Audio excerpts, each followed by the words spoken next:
The scent of betrayal isn't always cheap perfume on a collar. Sometimes it smells like fresh paint in the guest room you've been banished to. For Catherine Westwood, 7 months pregnant and the architect of her husband's social standing, the betrayal was an invoice left on the kitchen island. An invoice for king-sized furniture from Roche-Beaubois, delivered not to the guest room, but to her master bedroom. Her husband, the private equity shark Edward Westwood, wasn't just having an affair. He was moving his mistress into their life, into their bed, while his unborn child grew in the womb of the woman he was displacing. But Edward underestimated Catherine. He thought he was breaking a fragile doll. He had no idea he was unleashing a queen. And her first move was to turn his own kingdom, his sacred home office, into a war room with his worst nightmare at the helm. The Westwood penthouse on the 72nd floor of 15, Central Park West wasn't a home. It was a statement, a declaration of war won on the battlefield of Wall Street, curated to perfection by Catherine. Each piece of art, from the Rothko in the foyer to the Calder mobile that danced in the breeze from the terrace, had been sourced by her. She had transformed Edward Westwood, a brilliant but brutish analyst from Ohio, into a New York titan. She taught him which fork to use, which artists to name-drop, and which charities to shower with just enough money to be noticed, but not audited. Their life, viewed from the outside, was a masterpiece of calculated perfection. Edward, with his sharp suits and sharper smile, was the engine. Catherine, with her effortless grace and a Rolodex that was the envy of every socialite in the city, was the polished, gleaming chassis. And now, the final piece was being added, an heir. A son, the scans had confirmed, due in 8 weeks. But for the last 6 months, a crack had appeared in the porcelain facade of their marriage. It started subtly. Edward, who had once craved her input on every deal, now grunted monosyllabic answers from behind his laptop screen. His phone, once left carelessly on the nightstand, was now perpetually face down or in his pocket. He started staying late at the office, his excuses flimsy and coated in a transparent layer of condescension. "You wouldn't understand, Cat. It's complex." Catherine understood complexity. She understood the nuanced brushstrokes of a Degas and the intricate politics of a museum board. She certainly understood when her husband was lying. The final, irrefutable proof came not as a lipstick stain, but as an alien scent. It was Santal 33, a fragrance so ubiquitous among the city's ambitious 20-somethings that it was practically a uniform. It clung to his cashmere sweaters, faint but persistent. It was not her scent.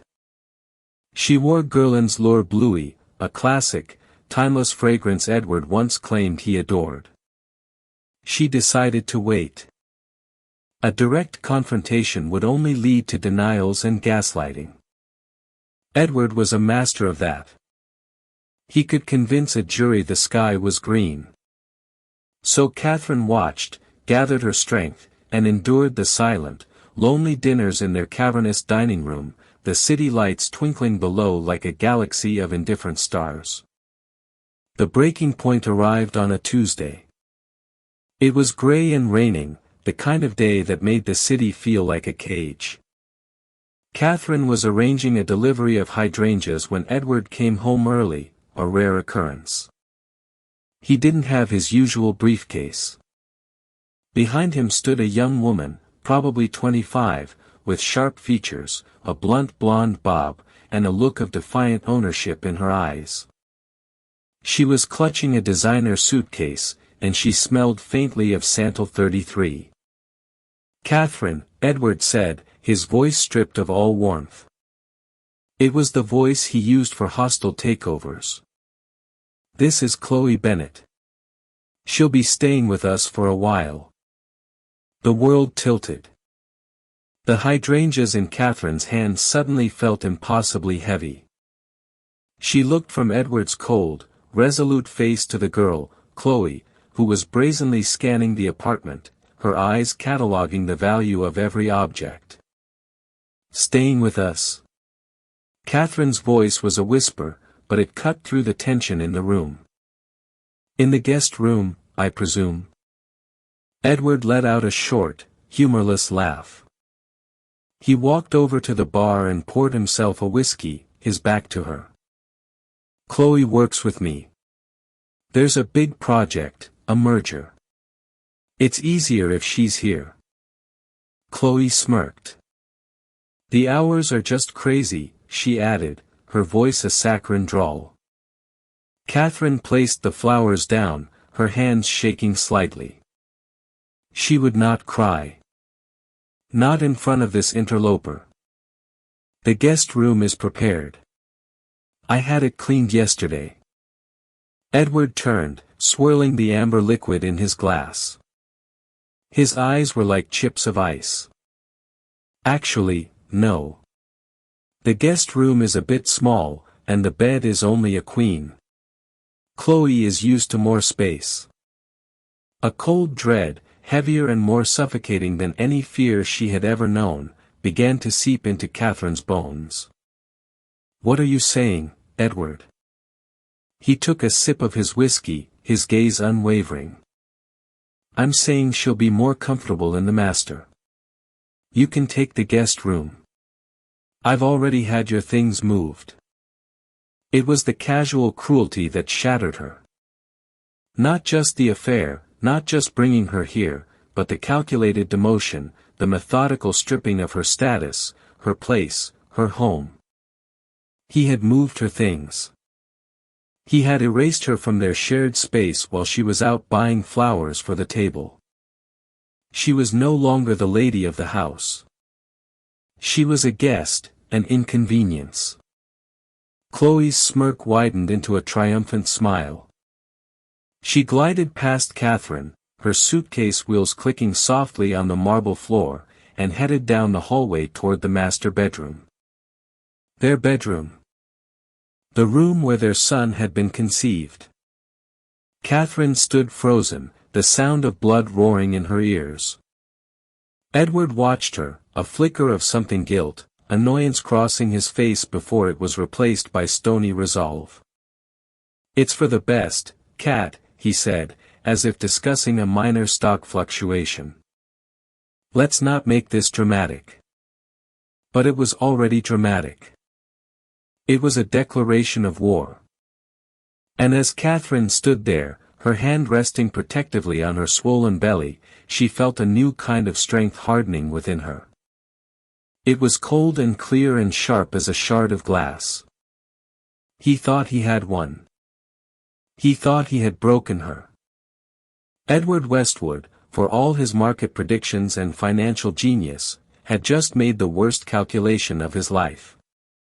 He had forgotten who he was dealing with. He hadn't married a trophy wife. He had married a strategist. The guest room was lovely by any objective standard. It had an ensuite marble bathroom and a small balcony with a view of Lincoln Center.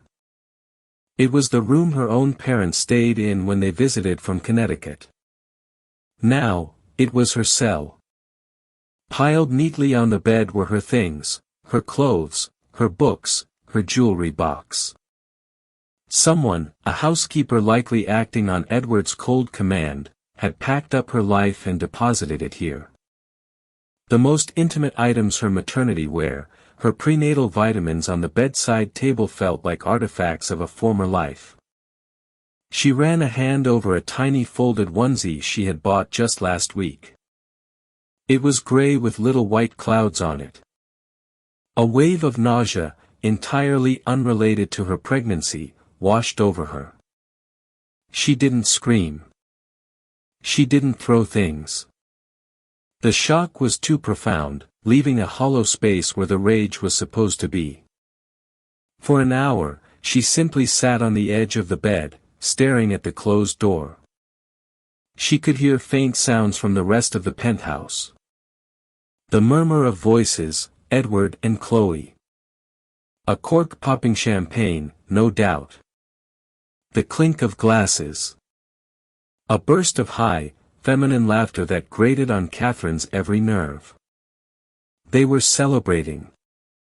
Celebrating her exile.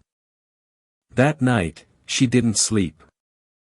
She lay in the strange bed, the mattress too firm, the pillows lacking the familiar indentation of her own head.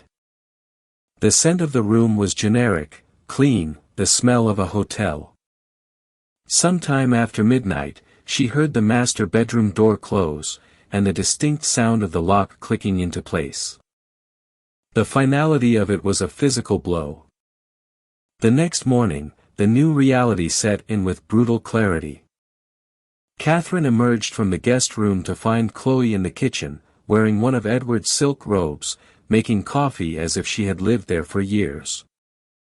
She didn't acknowledge Catherine, just hummed to herself as the espresso machine hissed. Edward was already dressed for work, reading the Wall Street Journal at the kitchen island. He looked up as Catherine entered. "Morning," he said, his tone clipped. "There's coffee." "I see that," Catherine replied, her voice dangerously calm. She walked to the refrigerator and took out a carton of orange juice, pouring herself a glass. Her hands were steady. The shock had burned away, leaving behind a cold, hard resolve. "Chloe and I are going to be working from home for the next few days to get this merger deck finalized," Edward announced, not looking at her. "We'll need the office." The office. Edward's sanctuary. A glass-walled room off the main living area. It housed his Bloomberg terminal, his deal trophies, and files containing the architecture of his empire. It was his throne room. "I see," Catherine said, taking a slow sip of juice. The day was a parade of calculated humiliations. Chloe would walk through the living room, talking loudly on her phone, discussing the very merger that was the pretext for her presence. She'd ask Edward's opinion on a slide, draping herself over his shoulder. They ordered lunch and sushi, Catherine's favorite, but they didn't ask if she wanted any. She was a ghost in her own home, a pregnant, powerless specter forced to witness the coronation of her replacement. The breaking point wasn't a single event, but the accumulation of 1,000 tiny cuts. It was Chloe leaving her makeup strewn across the master bathroom counter, visible from the hallway. It was Edward calling her, sweetheart. It was the way they would fall silent when Catherine entered a room, only to resume their hushed conversation the moment she left. On the third day, Catherine was resting on the sofa, the guest room feeling too much like a cage, when she overheard them in the office. The door was slightly ajar. "Can't believe how easy she's making this," Chloe said, her voice dripping with contempt. "I thought she'd put up a fight, scream or something. She just sort of deflated." Edward's reply was the true kill shot. "She knows her place. Catherine is practical. She understands the new arrangement. She's not a fighter. Never has been. Not a fighter." The words echoed in the silent, opulent apartment. He had completely and utterly misjudged her. He saw the grace, the quiet composure, the social diplomacy, and mistook it for weakness. He had forgotten that the most effective strategists don't scream and flail. They observe, they plan, and they wait for the perfect moment to strike. Lying on the plush velvet sofa, her son kicking gently inside her, Catherine Westwood finally allowed herself a small, cold smile. Not a fighter. Fine. Let him believe that. Let them both get comfortable in their stolen kingdom. She reached for her phone, her fingers moving with newfound purpose. She didn't scroll through social media or call her mother for a tearful confession. She opened her contacts and found a name she hadn't needed in years. A name saved under a simple, discreet heading, Counsel. She pressed the call button.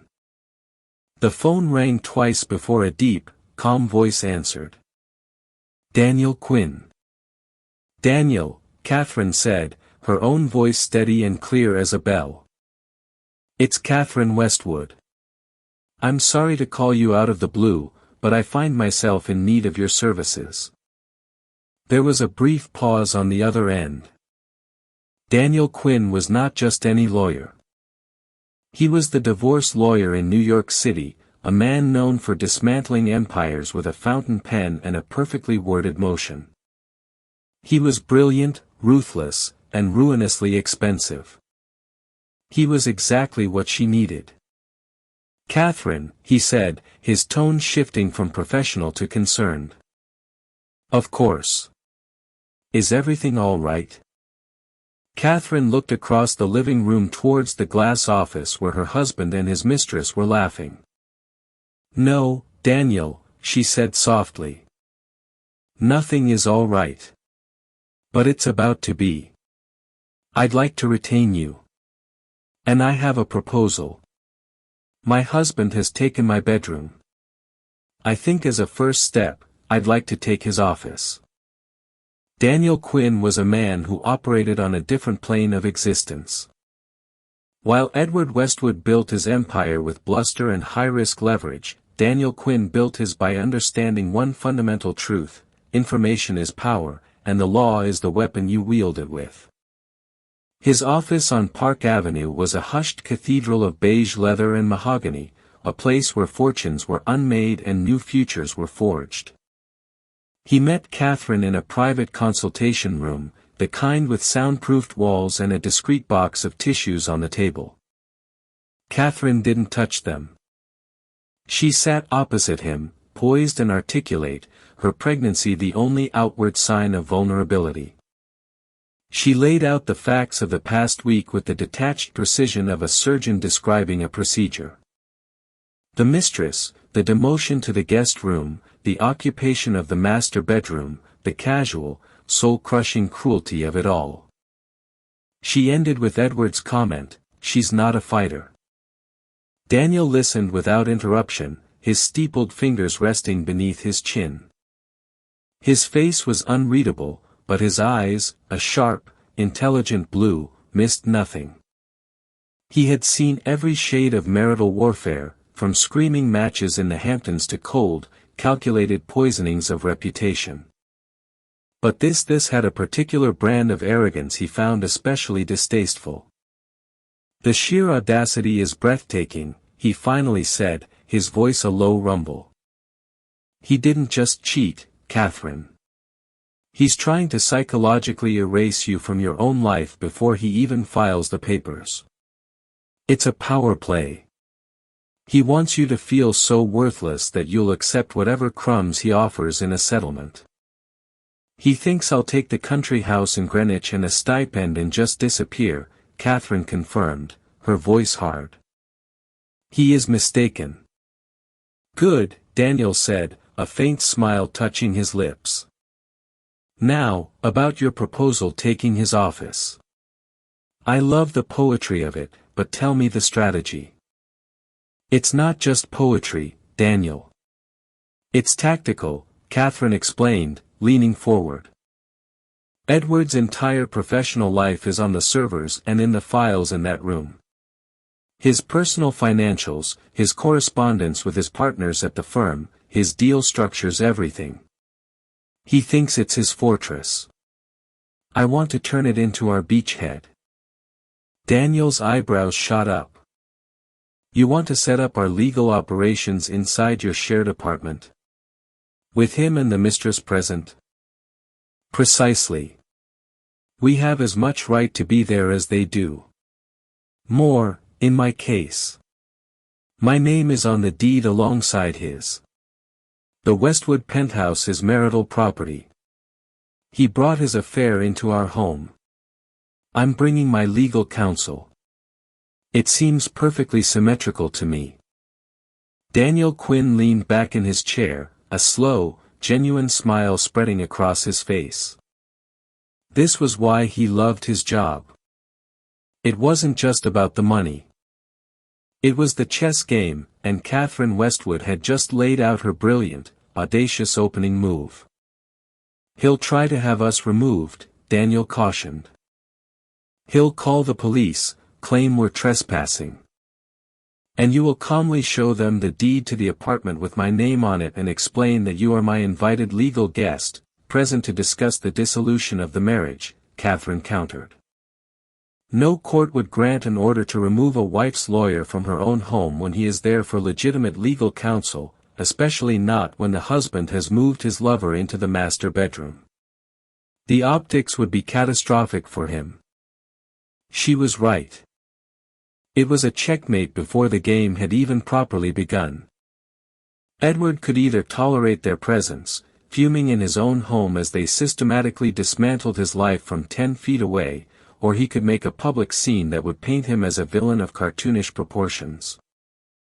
"Okay," Daniel said, his eyes gleaming with professional excitement. "We can do this. But we need to move fast and with overwhelming force. We don't just show up. We arrive with a purpose." He began to sketch a plan on a legal pad. "First thing tomorrow morning, my paralegal, Maria, and I will arrive. We will bring laptops, a portable scanner, and a printer. We will also arrive with the first volley, a summons and complaint for divorce citing adultery, and a motion for a temporary restraining order." "A TRO for what?" Catherine asked. "To freeze all marital assets," Daniel explained.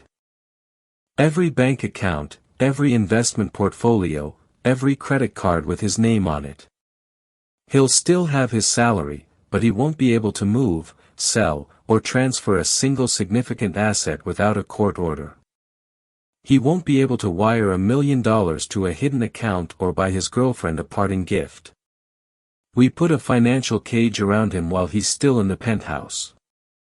Catherine felt a surge of adrenaline. This was it. The turning of the tide. "What about the prenup?" Daniel's face tightened slightly. "He mentioned you had one." "We do," Catherine admitted. "His lawyers drafted it. It's fairly ironclad. It protects all his premarital assets and a significant portion of the wealth generated by his firm." "Let me see it." "There's always a crack.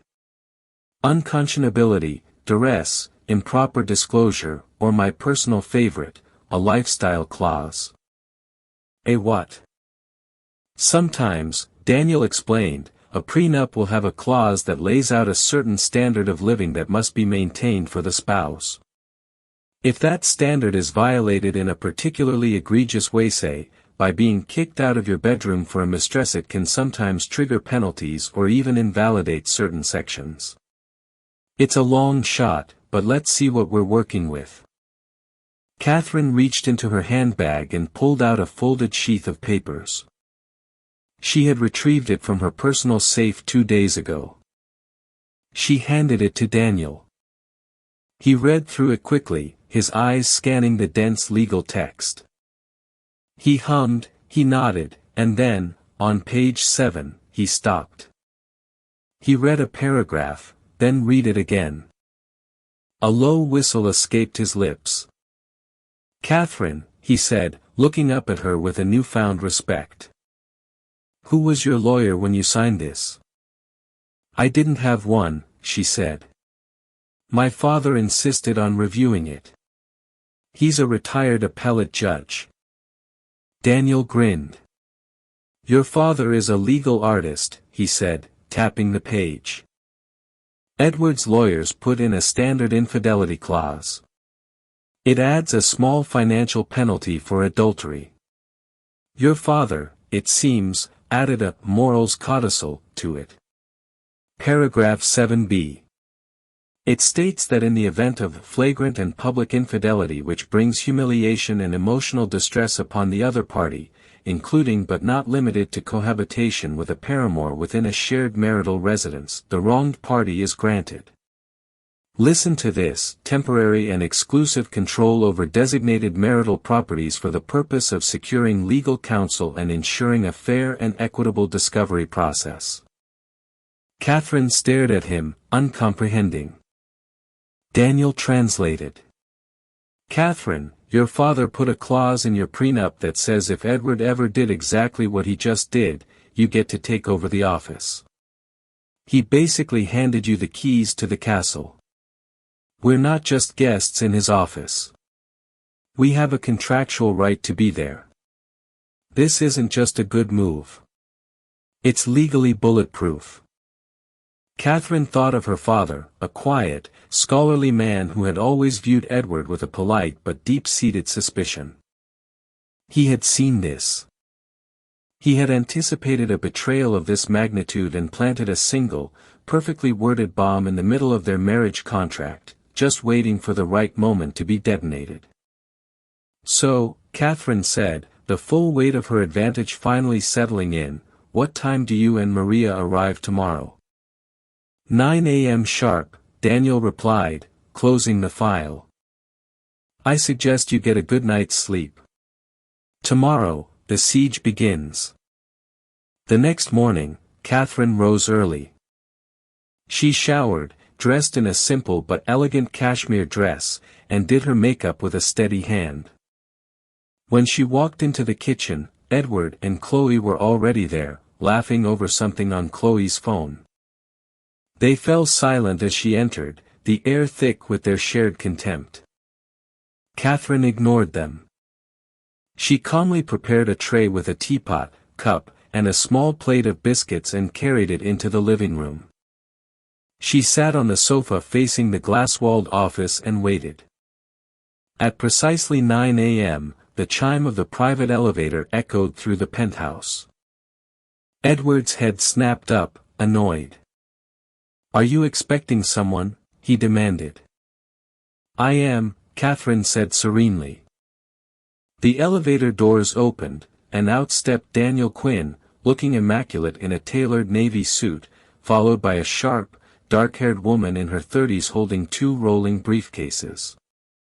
Edward's face clouded with confusion, then suspicion. Who the hell are you? Daniel strode into the room, his presence immediately commanding the space. He didn't look at Edward. He addressed Catherine directly. Catherine, good morning. This is my senior paralegal, Maria Cortez. Daniel, Maria, thank you for coming, Catherine said, gesturing toward the office. You can set up in there. The color drained from Edward's face. He finally understood. What is this? What is going on? He sputtered, getting to his feet. Chloe watched from the kitchen island, her smug expression replaced by one of alarm. This is my lawyer, Edward, Catherine said, her voice even. He and his associate will be working from the office for the foreseeable future. Like hell they will, Edward roared, his face turning a blotchy red. Get out of my house, both of you, he pointed a trembling finger at Daniel and Maria. Daniel didn't flinch. He simply turned to face Edward for the first time, his expression one of bored professionalism. Mr. Westwood, I am here as the invited legal counsel of your wife, Catherine Westwood, a co-owner of this residence. We have work to do. He then placed a sheath of documents on the marble coffee table. Also, you've been served. Edward stared at the papers as if they were a coiled snake. Summons for divorce. Petition for asset freeze. He looked from the papers to Catherine, his eyes wide with disbelief and fury. You're divorcing me. You're freezing my assets. Are you insane? I believe prudent is the word you're looking for, Catherine replied, taking a calm sip of her tea. While Edward was reeling, Maria Cortez had already wheeled her briefcases to the office door. She opened it and began to efficiently set up, plugging in laptops and connecting a small, silent scanner. You can't do this, Edward bellowed, taking a step toward the office. That is my private space. Actually, Daniel said, picking up a second document from his briefcase, it's not. According to paragraph 7b of your prenuptial agreement, which you signed on June 12, 2018, in the event of flagrant and public infidelity, Catherine is granted temporary and exclusive control over this specific space for legal purposes. You breached the contract, Mr. Westwood. We are simply enforcing its terms. Edward looked as if he'd been punched in the gut. The prenup. He barely remembered reading it. His lawyers had called it standard. He had signed it without a second thought, eager to get on with the wedding. He stared at Catherine, who met his gaze without blinking. You planned this, he hissed. No, Edward, she corrected him gently. You did.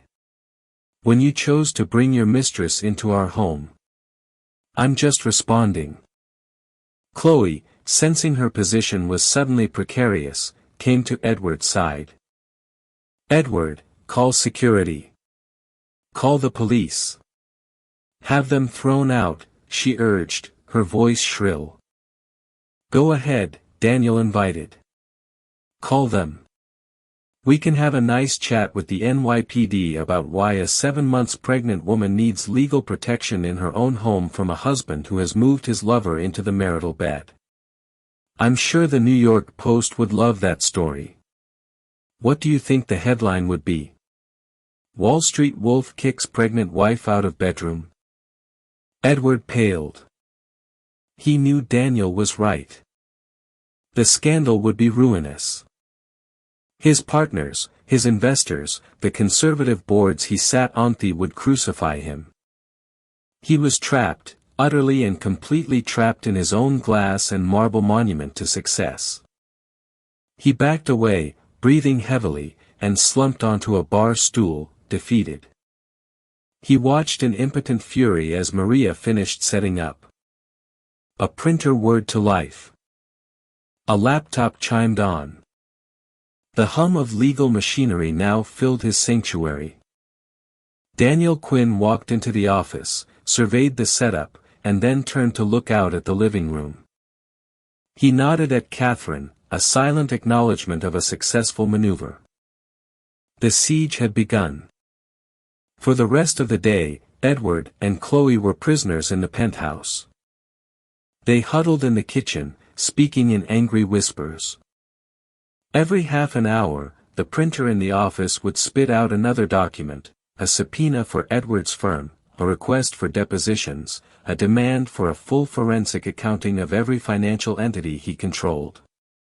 Each sheet of paper was a fresh assault. Maria worked with quiet, terrifying efficiency, scanning documents from Edward's own files he couldn't stop her from accessing, thanks to paragraph 7b. Daniel spent the day on the phone, his voice a low, constant murmur as he spoke to accountants, investigators, and other lawyers, lining up his pieces on the board. At 5 p.m., Daniel and Maria packed up their things. We'll be back at 9 tomorrow, Catherine, Daniel said as they headed for the elevator. We made good progress today. He handed her a file. A list of the accounts frozen by the temporary order. As of 11 a.m. this morning, he can't even buy a cup of coffee with a joint credit card. After they left, a heavy silence descended on the apartment.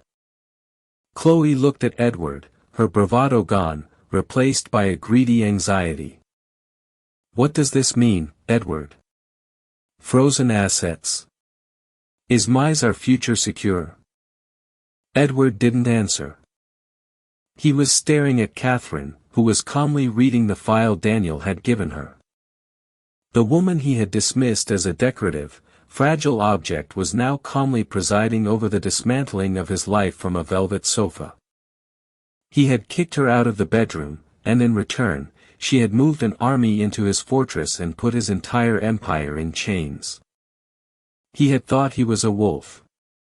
He now realized he was the one in the trap. And it was a trap of his own making. The next few weeks descended into a surreal state of domestic Cold War. The penthouse became a bizarre, partitioned territory.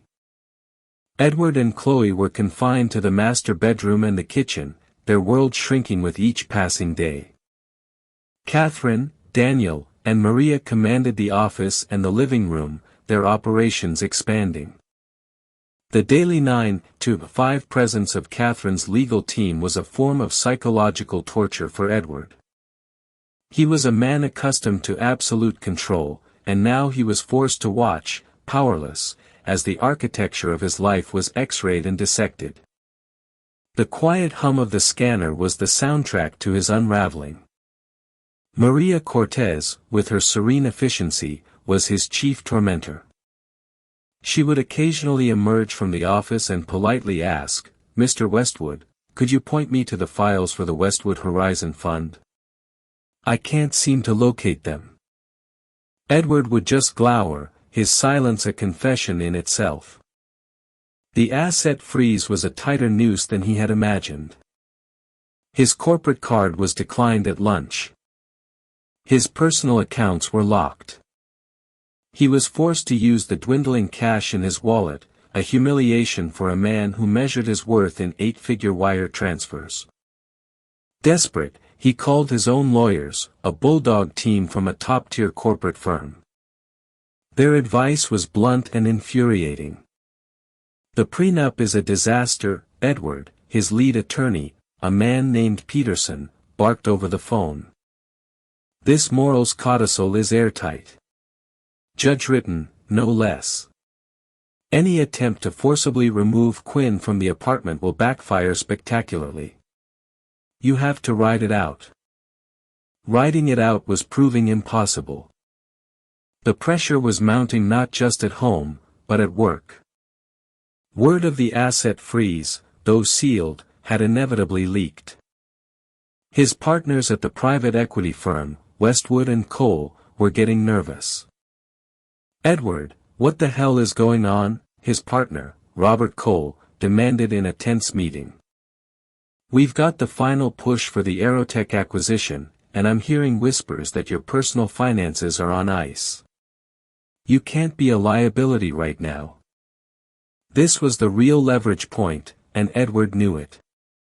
The Aerotech deal was a multi-billion-dollar acquisition that would make or break their firm for the next decade. And Edward's reputation was key to getting the financing syndicate on board. This desperation was the real reason Chloe Bennett was in his apartment. It wasn't about love or even lust. It was about survival. Chloe's father, Richard Bennett, was a ruthless tech billionaire, the very man they were trying to outbid for Aerotech. Edward's plan had been to use his relationship with Chloe as leverage, either to glean inside information or to broker a backroom deal where Bennett would back off in exchange for a piece of the new entity. It was a snake's gambit, and moving Chloe in had been a high-risk, high-reward move to prove his commitment to her and, by extension, her powerful father. Now, that gambit was blowing up in his face. Meanwhile, in the office-turned-war room, Daniel Quinn was digging. He'd hired a forensic accountant named Kenji Tanaka, a quiet genius who could make spreadsheets sing. "There's something not right here, Daniel," Kenji said one afternoon, pointing at his screen. They were on a conference call with Catherine. Edward's declared income and assets are massive, obviously, but his personal expenditures over the last 6 months are bizarrely low for a man of his means. He's living like an upper-middle-class dentist, not a private equity king. He's hiding money, Catherine stated, not as a question, but as a fact. He's been preparing to leave me for a long time. He's hiding it somewhere the TRO can't reach, Daniel mused. Offshore. But where? The breakthrough came from an unexpected source, Chloe. Her initial defiance had curdled into a sullen, anxious resentment. The glamorous life she'd envisioned: weekends in St. Bart's, black tie galas, a hefty divorce settlement for Edward that would become her nest egg, had been replaced by being cooped up in an apartment with a fuming, increasingly impotent man and the constant, unnerving presence of his wife's legal team. One evening, Catherine found Chloe alone in the kitchen, scrolling furiously through her phone. "The life of a kept woman isn't quite as fabulous as you imagined, is it?" Catherine asked coolly, pouring herself a glass of milk. Chloe looked up, her face a mask of anger. "This is your fault. You're trying to ruin him." "No," Catherine replied, her voice soft but firm. "He did an excellent job of that all by himself. You're just a symptom of his disease, greed." "You don't know anything," Chloe sneered. "He's smarter than all of you. He's been planning for everything. He told me he was protecting our future, moving assets to where his vulture partners and his naive wife couldn't touch them." Catherine's heart beat a little faster. "Protecting them where?" she asked, keeping her tone casual. "None of your business," Chloe snapped. But the mask slipped. In her haste to sound important, to prove she was in on the secret, she had revealed a crucial piece of the puzzle. He wasn't just hiding marital assets from Catherine. He was hiding them from his business partners, too. Catherine immediately relayed the conversation to Daniel. "He's embezzling," Daniel said. "From the firm." The information galvanized the search. Kenji Tanaka widened his parameters, looking not just for transfers from personal accounts, but for irregularities in the capital accounts of Westwood and Cole's investment funds. It was a needle in a haystack of global financial data. 2 days later, Kenji called. His voice was electric. "I found it. It's brilliant, in a sociopathic kind of way," he explained. Edward hadn't just opened an account in the Caymans. He had created a shell corporation, a limited liability company registered in Delaware, named CB Holdings.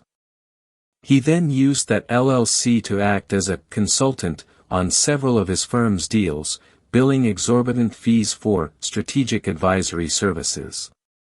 These fees were then paid out from the firm's expense accounts and wired directly to CB Holdings. From there, the money was funneled to an untraceable bank in Switzerland. "CB Holdings," Daniel repeated slowly. "Chloe Bennett." "He named the damn shell company after his mistress," Kenji said with a laugh. "The ego. It's always the ego that gets them." It was the smoking gun. This wasn't just a divorce case anymore. This was wire fraud, embezzlement, a matter for the SEC and, potentially, the Department of Justice. Daniel called Catherine immediately. "We have him," he said, his voice grim but triumphant. "We have him completely.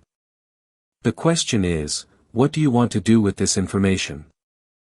Catherine looked out the window at the glittering lights of the city. She could destroy him, ruin him utterly, send him to prison. Part of her, the part that he had wounded so deeply, craved that biblical retribution. But then she placed a hand on her belly. Her son would be born in a matter of weeks. What kind of world did she want to bring him into?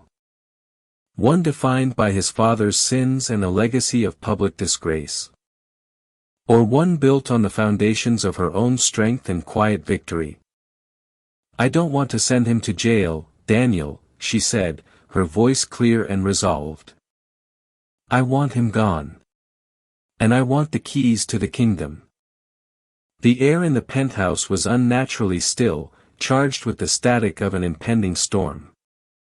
Catherine sat on the plush velvet sofa, her posture erect, her hands resting calmly on her swollen belly. She wasn't nervous.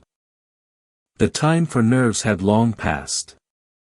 What she felt now was a cold, clarifying purpose, the same feeling a surgeon must have before making the first critical incision. This wasn't about revenge. It was a necessary amputation to save a life, her life, and that of her unborn son.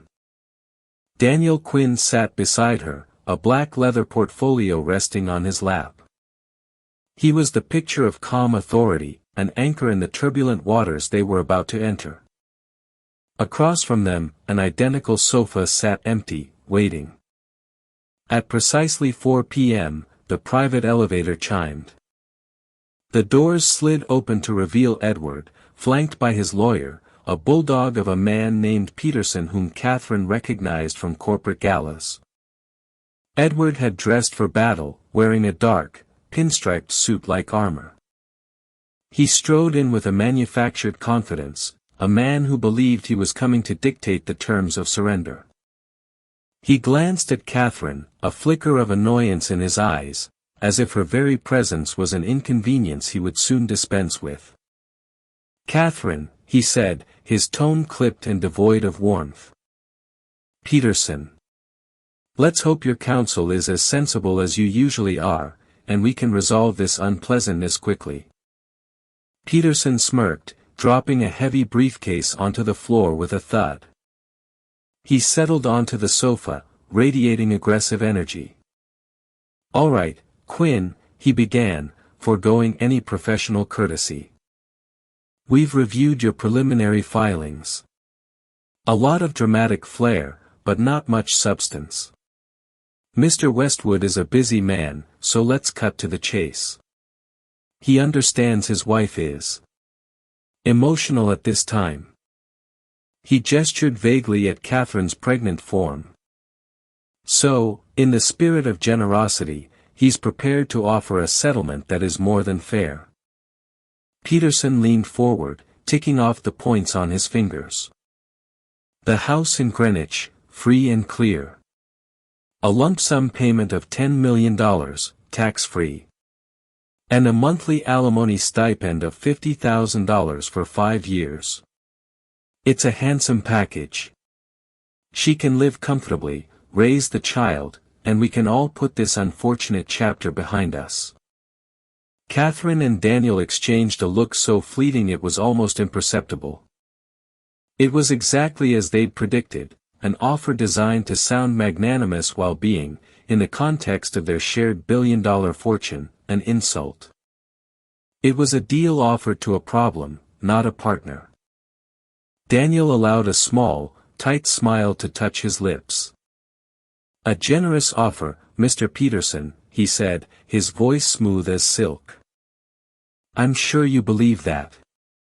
However, we're not here today to discuss your client's proposal. We're here to present ours."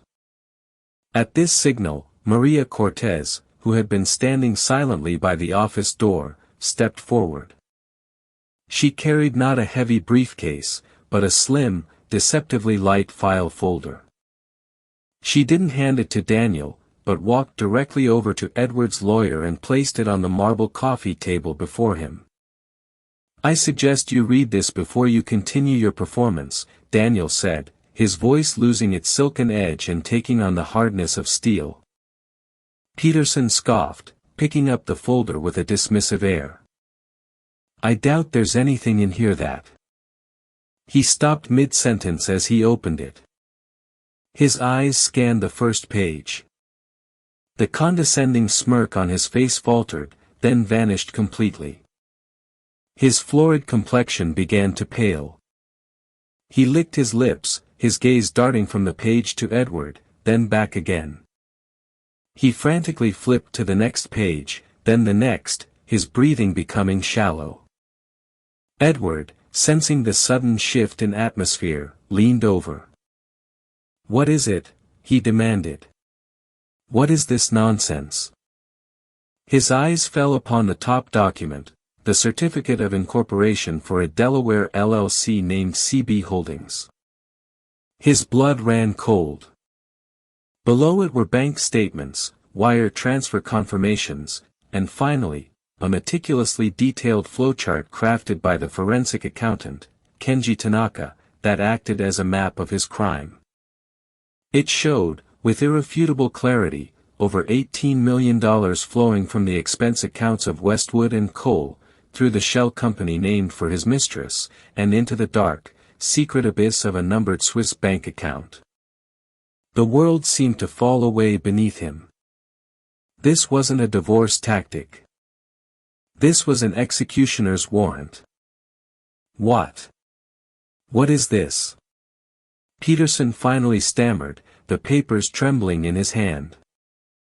He looked at Daniel not as a rival lawyer, but as a man who had just revealed a bomb strapped to his chest. That, Daniel said, his voice now low and lethal, is a copy of a file. A file which, if I make a single phone call, will be messengered to the Enforcement Division of the Securities and Exchange Commission, the U.S. Attorney's Office for the Southern District of New York, and, because I believe in thoroughness, to Mr. Robert Cole and the other board members at Westwood and Cole. He let the implications hang in the air for a moment. The charges would start with wire fraud and embezzlement and likely expand from there. Given the clear evidence of intent and the sums involved, a conviction would be all but certain. We are looking at a sentence of what? 10 to 15 years in a federal facility? And that's before we factor in the complete and utter destruction of your firm and your reputation. You'd lose everything before you even set foot in a courtroom. Edward felt the air leave his lungs. He stared at Catherine, a wild, desperate plea forming in his eyes. The Titan of Wall Street was gone, replaced by a terrified man dangling over a precipice. The woman he had dismissed, mocked, and cast aside, was now the one holding the rope. He saw no pity in her eyes, only a chilling, resolute calm. "This is our offer," Catherine said, her voice cutting through his panic.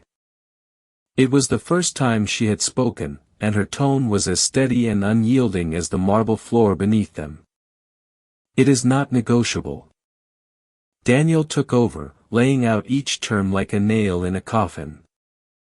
"1, he began, his eyes locked on Edward. "You will cede full, unencumbered title to this penthouse apartment to Catherine. The deed transfer will be signed today." Edward flinched. The penthouse was his monument. 2. The properties in Greenwich and the Hamptons will be signed over in their entirety to an irrevocable trust for your son, to be administered by a trustee of Catherine's choosing. A direct hit on his legacy. His son would inherit from his mother's strength, not his father's name. 3.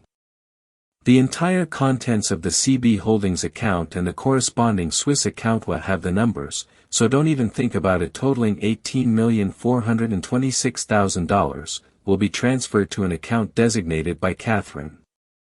The transfer will be initiated today. The sound of his own theft being read back to him was a profound humiliation. 4. You will sign over 50% of your vested interest and future profit participation in Westwood and Cole. This will also be placed in a trust. Peterson made a choking sound. That's his career, his life's work. Daniel ignored him. 5. You will agree to a child support schedule based on your verified income from the last 3 years, prior to this scandal. It is non-negotiable and will not be subject to downward revision. Catherine leaned forward slightly, delivering the final, most devastating blow herself. And 6, she said, her voice soft but absolute. You will vacate this apartment within 24 hours. You are to take your personal clothing, your shoes, and your toiletries. Nothing else. The art you pretended to understand, the furniture you sat on, the life you built on my back. It's mine now. The silence that followed was heavy and absolute. Peterson finally found his voice, sputtering with impotent rage. This is extortion. It's coercion. This document would never hold up. You're leaving him with nothing. Wrong, Daniel countered, his voice like a whip crack. "We are leaving him with his salary. We are leaving him out of a federal indictment. We are giving him his freedom. Frankly, it's a far better deal than the one he'll get from a prosecutor. And this document will hold up because the alternative is prison. You have 1 hour to decide." After 59 minutes, my finger starts dialing. There was no decision to be made. Edward knew it. He was utterly, comprehensively beaten. The intricate web of lies and power he had woven had been turned into a net to ensnare him. He looked at Catherine one last time, searching for a crack in her resolve, a flicker of the woman he thought he knew. He found nothing but the cool, detached gaze of a victor. With a shuddering breath that sounded like a death rattle, he slumped forward. "Give me the pen." Daniel slid the settlement agreement and a heavy gold fountain pen across the table. Edward's hand trembled as he signed his name over and over, each signature carving away another piece of his empire, his identity, his life.